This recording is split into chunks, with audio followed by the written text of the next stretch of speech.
Buenas tardes. Menorca es una isla mediterránea pequeña, apenas unos 700 kilómetros cuadrados. Allí sopla el viento a veces y siempre en la misma dirección. Por eso las copas de los árboles crecen inclinadas, como indolentes. En muchos sentidos, Menorca es una especie de paraíso, por su clima, por su paisaje, por sus gentes. Pero hay otro aspecto que nos interesa mucho más. En esos 700 kilómetros cuadrados se aprietan más de 3.000 monumentos arqueológicos.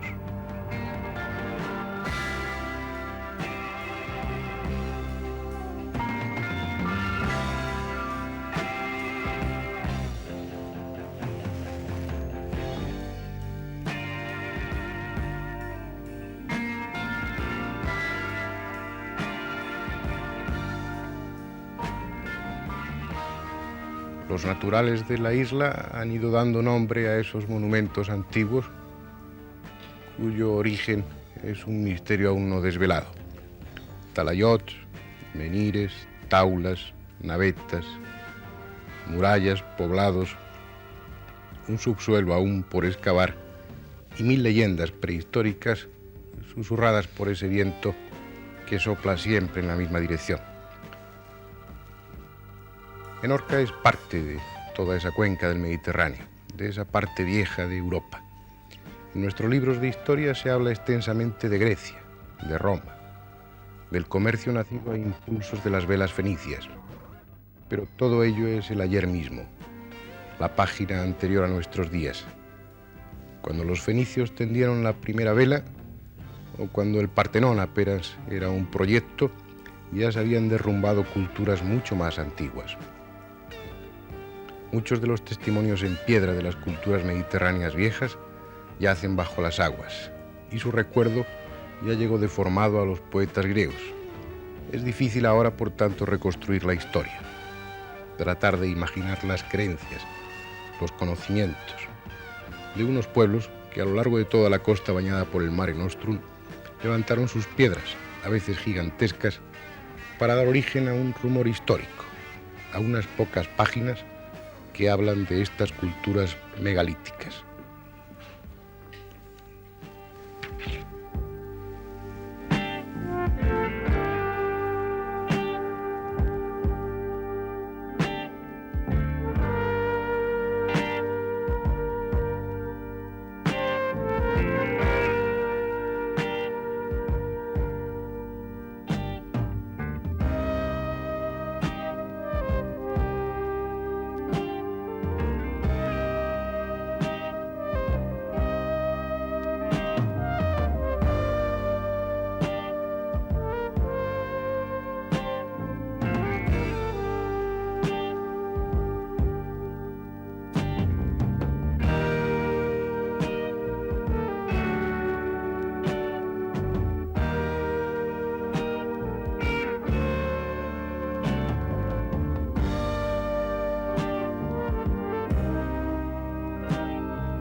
Sabemos en realidad muy poco de aquellos hombres, prácticamente nada. No sabemos cuáles eran sus creencias ni cuál era su organización social. Solo nos queda de ellos una muestra, una pequeña muestra de su cultura, unas piedras levantadas aquí y allá. Solo nos queda ese testimonio, pero ese testimonio es muy abundante en Menorca.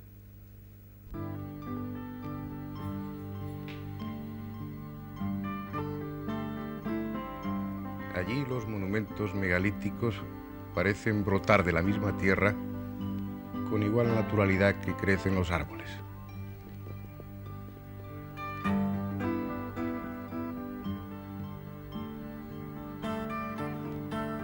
Parece como si esas viejas piedras hubieran estado allí siempre. De tal forma se han incorporado al paisaje. Una de las muestras más típicas es la taula, ustedes la ven ahí en un primer plano.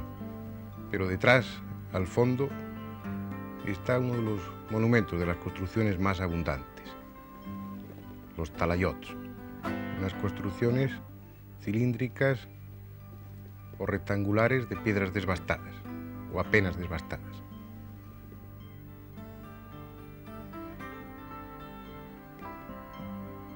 Cuando uno recorre Menorca, los ojos se van sobre el más extraño de los monumentos, sobre las taulas. El nombre les viene dado por su forma, que recuerda una mesa. Taula en menorquín significa lo mismo, mesa. Están formadas por dos grandes piedras, dos losas. Una de ellas, la que hace soporte, es una losa que se hunde en el suelo verticalmente. La otra, encima, horizontal, es la piedra capitel. En torno a estas taulas suele haber un conjunto de piedras formando un círculo.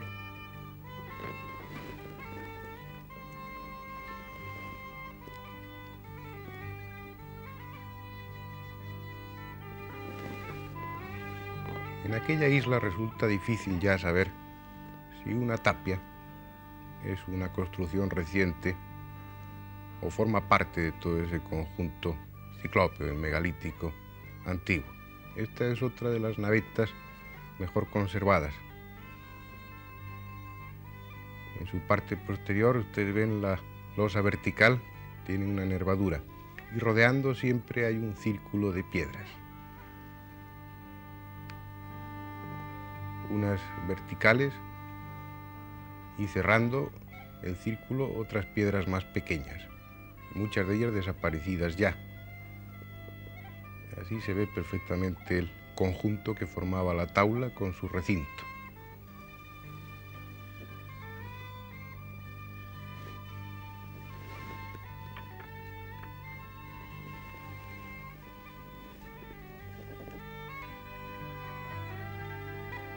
La taula se ha convertido con todo derecho en el símbolo de la isla de Menorca. Pero lo que nos interesa ahora, ya hablaremos de la taula más extensamente, son esas construcciones sobre las que les llamé la atención en un momento, los talayots. Esas construcciones de piedras sin desbastar o apenas desbastadas que forman con una planta circular unos montículos de piedra que aparecen repartidos por todo el paisaje menorquín con tremenda abundancia. Interesan ahora porque se ha especulado con una hipótesis, una idea sugestiva que ahora vamos a enjuiciar. Se ha dicho que esos talayots, que esas construcciones de Menorca, son exactamente iguales a las tupas que se levantan en la isla de Pascua. Ahí están viendo ustedes una tupa pascuense y ahora verán otra también de una forma idéntica, pero un poco mayor. Se armó un pequeño, nada más que un pequeño revuelo, una pequeña conmoción cuando se lanzó esta hipótesis.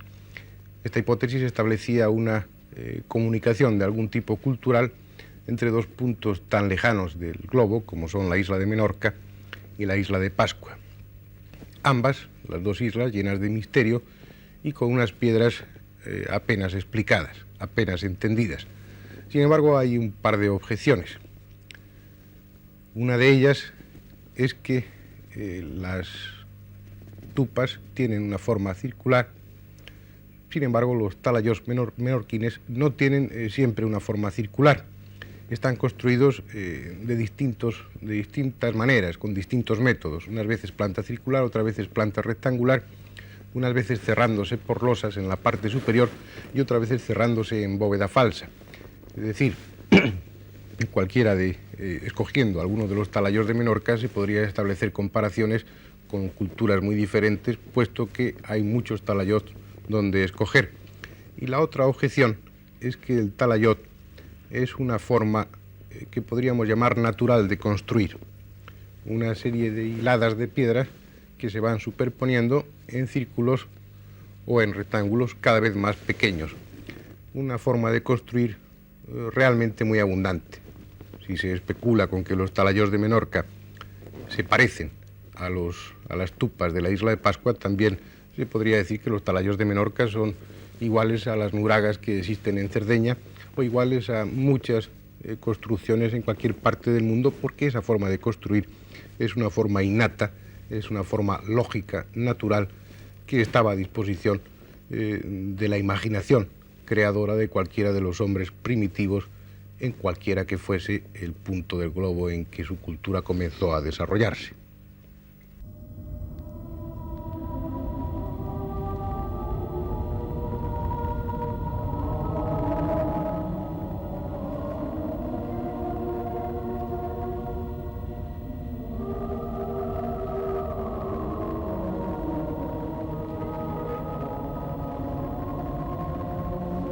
Aisladas, separadas de la comunidad, las navetas se recortan en el paisaje como una obra ciclópea. Esta es la de Estudons, en Ciudadela. La sensación que produce esta naveta hábilmente restaurada es la de impresionante solidez. Llegar hasta ella es como abrir una ventana al tiempo, retroceder en los siglos para encontrarse con una realidad ajena. Junto a estas piedras todo se vuelven conjeturas. Es como tratar de leer en un idioma desconocido. Como siempre, la interpretación es funeraria. Las llaman navetas porque su forma recuerda a una nave invertida. También con una forma similar se construían en Cerdeña. Se piensa que eran enterramientos colectivos porque en su interior se han encontrado abundantes restos humanos, lo que les confiere ese carácter que les decía de sepulcro colectivo. En la historia universal de Grimberg se le señala a la naveta la función de sepulcros de incineración, es decir, aquí se quemaban los cadáveres. La naveta sería, pues, la versión antigua de un actual horno crematorio. Recordemos que también los talayot que mencionábamos antes tienen, según la arqueología y la historia clásica, la función de sepulcros, de enterramientos. Da la impresión de que aquellos hombres antiguos no sabían qué hacer con sus muertos. Unas veces los enterraban en el interior de los talayots, otras veces los incineraban en las navetas, como si hubiera dos ritos de mortuorios, o bien se tratase de dos culturas diferentes. Lo difícil es saber hoy lo que realmente sucedía entonces. Lo malo es que los historiadores y los arqueólogos carecen por lo general de humildad y de fantasía, y sus diagnósticos, vamos a llamarlos así, suelen ser categóricos, dogmáticos, indiscutibles. Si en un momento determinado a alguien, al primero, se le ocurrió decir que esto era un sepulcro colectivo, como sepulcro colectivo pasó a la historia, a las páginas escritas, y pasó como un axioma más, como una verdad indiscutible. Todo aquel que rechace la hipótesis sugerida del sepulcro colectivo corre el riesgo de caer en la herejía histórica.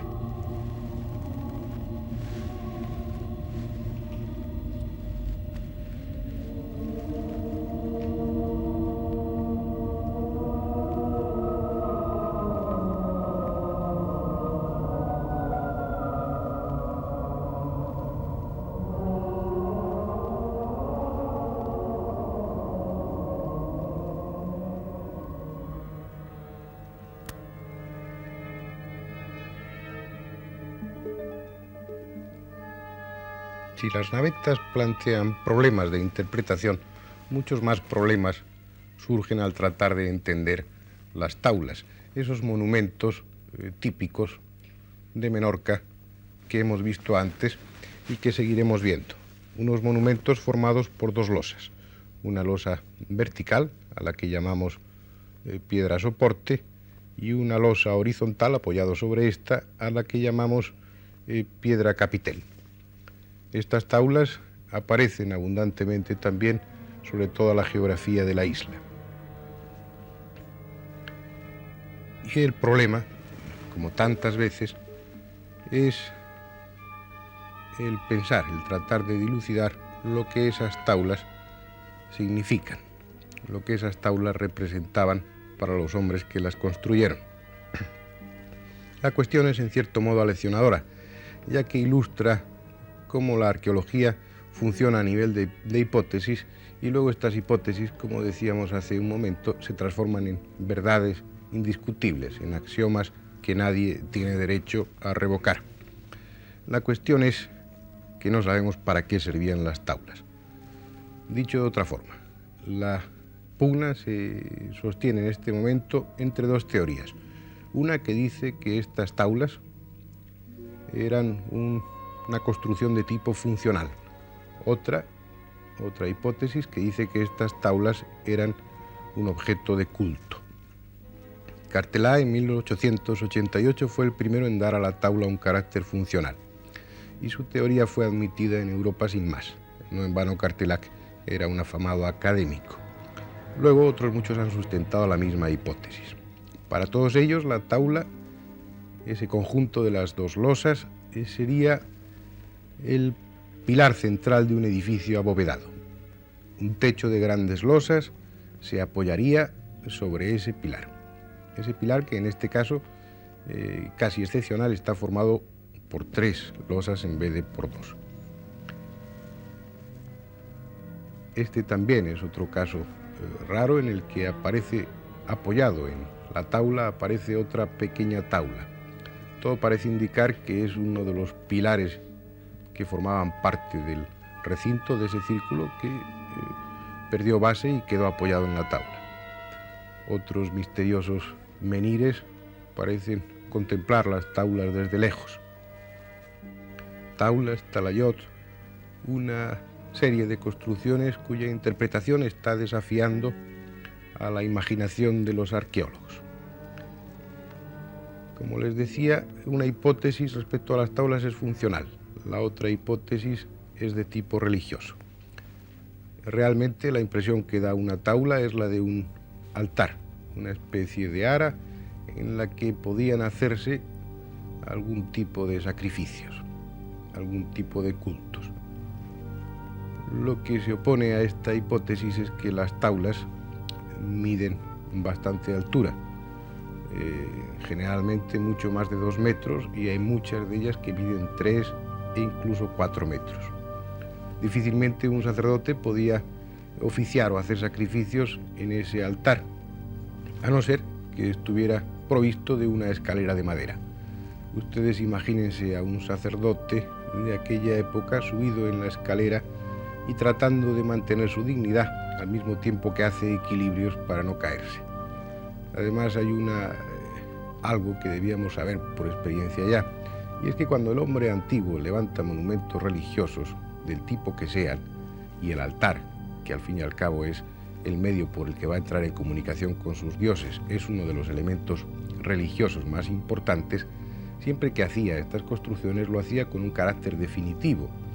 Es decir, si esas taulas hubieran servido como altar, hubieran tenido esa función en algún momento, junto a ellas, o partiendo de ellas, habría robustas, ciclópeas, fuertes, definitivas escaleras de piedra que permitirían llegar al sacerdote cómodamente hasta ese altar, hasta ese ara, y hacer allí sus sacrificios.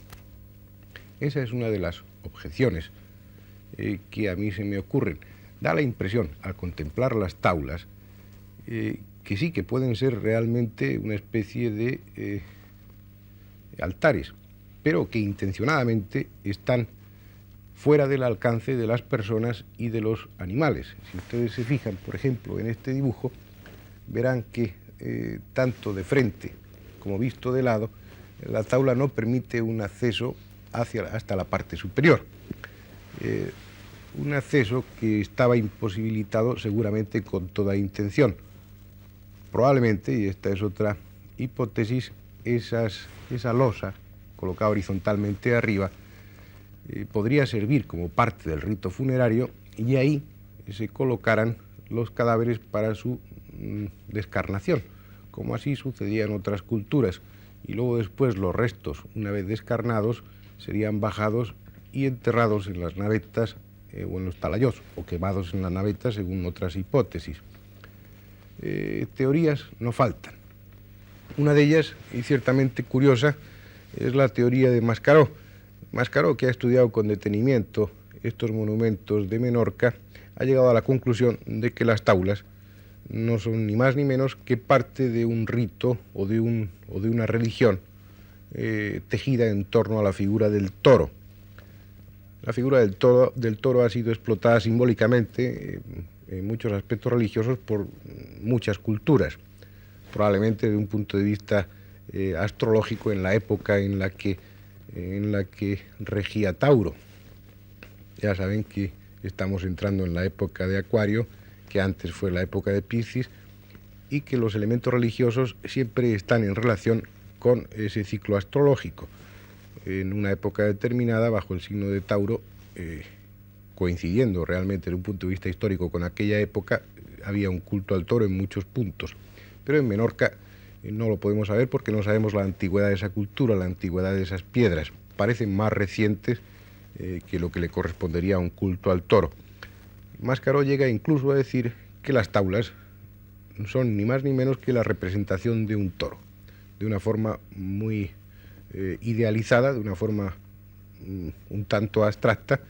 Esa taula, esa piedra horizontal se correspondería a las astas del toro y la piedra vertical sería el resto del toro, o concretamente la cabeza del toro. Aquellas gentes sabían manejar la piedra. Si hubieran querido representar un toro, lo habrían representado sin que quedara ninguna duda, sin necesidad de recurrir a una escultura figurativa. Con unas cuantas líneas, con unas cuantas incisiones o unos cuantos relieves habrían marcado perfectamente que aquello era un toro. Después, es dudoso que existiera en Menorca un culto al toro. Tal creencia se basa en el hecho de que se han encontrado junto a esas taulas numerosos restos de ganado vacuno, restos también de carneros, cornamentas, y también se han encontrado restos de otros animales, restos de cerdos, como si todos estos animales se hubieran ofrecido en sacrificio. Porque hubiera muchas cornamentas y restos de toros y de otros animales cornudos, imaginar que había un culto al cuerno, un culto al toro, es mucho imaginar. De hecho, en la isla lo que hay son vacas y cabras, sobre todo vacas. Entonces es normal que en los elementos culturales intervenga con mucha frecuencia el toro y todo lo que él simboliza. Pero afirmar que existía un culto al toro sería como si un arqueólogo dentro de unos cuantos cientos o miles de años encontrara restos de la cultura del oeste americano y al ver los revólveres, al ver los objetos de adorno que utilizaban los cowboys, pensara que los cowboys tenían un culto dirigido al toro. En cualquier caso, Menorca es una isla fantástica en muchos sentidos y las taulas están ahí, esperando la visita de ustedes y que ustedes sean los que construyan su propia hipótesis, porque en Menorca la cultura megalítica es aún algo vivo. Afortunadamente es algo que aún ustedes pueden tocar.